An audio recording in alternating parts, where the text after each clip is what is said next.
In this discussion, a global tie-up for a local advertising agency. Paul Jackson from Volcano, a very warm welcome to you.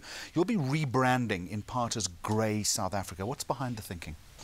Well, Jimmy, for us, it's really taking the business to the next level. And, you know, as Volcano, we've been a very successful independent agency. We've been in the business for the past 20 years. And for us, it really is an opportunity to expand, to grow geographically, to grow from a skills competency point of view. And nevertheless, to say that to join up with the world's #1 agency at the moment, and that's the Grey Group. In any business, losing independence and becoming part of a multinational carries some concern and a little bit of risk. How did you apply your mind to that thinking? You know, for us, Jeremy, I think it's more about independence as a mindset, you know, and in the ad business, we're about the people. You know, without the people, you're left with a building. The people are the ones that create the ideas, the people are the ones that create the strategies, the people are the ones that have the relationships with the clients. And for us, independence comes through that mindset. And what's attractive for us about this Grey offering is that we remain and retain some of that independence. We still have equity stake in the business, and we're encouraged to build and grow that business, you know, successfully for Grey. And you know, whilst there are opportunities from a global perspective and tapping into some global business, global IP, we'll retain that independence and retain that culture within the Volcano culture. I want to talk to you a little bit about the Africa strategy, because I know that's a big part of your development going forward. But again, just looking at it from your example and any smaller business becoming part of a bigger entity, what was the tipping point for you? How did you know in your business life cycle that it was now time to do the deal? Well, Jeremy, one of the things over the past few years is that we've been leading the charge in Africa on behalf of a group called ICOM. ICOM is the world's biggest group of independent advertising agencies. And we've built a network of affiliate agencies of 27 agencies through the Middle East and Africa. And in Johannesburg, we coordinate campaigns and clients across the African continent through those 27 agencies.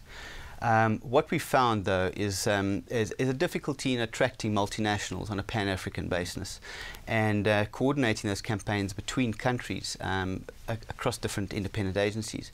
So for us to move it to the next level and to take pan-African accounts and brands across the continent, it's important we try and do that, or do that under a single brand. So it was door-opening necessity. Door-opening and necessity. And the doors are flying open at the moment, 2-3 days into the announcement, and we have opportunities opening up that were always closed to us as an independent agency. A little earlier you used the word, Paul Jackson, culture. Inevitably the culture of your business is going to change. How do you deal with that? Well, as we do with ordinary growth as an independent or as growth as a multinational, it makes no difference. At the end of the day, we're in the people business, and it's important we preserve and look after that culture and nurture that culture. And we have a fantastic culture back at the agency. It really is like a family of people, and we intend continuing that and nurturing that. No, point taken. You're going to have to work a bit harder at it, though. It's difficult. It's difficult to change that. It's difficult. Change is difficult, but change cannot stop progress, and we need to move forward.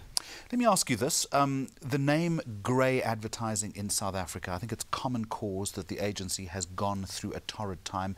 I think in the 70s and the early 80s, it was the only shop in town. Since then, it has driven itself into a tributary and then possibly over the cliff at one point.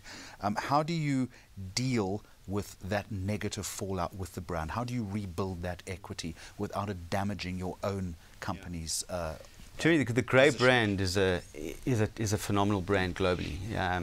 In 2013, it won the Adweek Global Agency of the Year. The 2014, this year, it just won the Advertising Age Agency of the Year. It's won the Euro Effie's Agency of the Year twice in a row, and I can go on and on and on.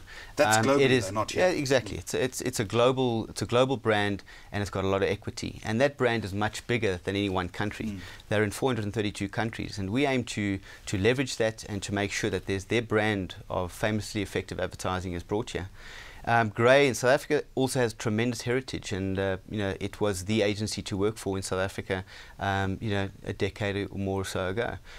It's lost its way in the last few years, and the decision was taken from a global perspective to find an agency that can truly represent the famously effective communications that it produces around the world. And in our own rights, we're an award-winning agency and won awards and do great quality work. And we will add to that, and we'll make sure that we build that brand locally here. Paul Jackson, good luck from Volcano. Good talking to you. Thank you, Jeremy.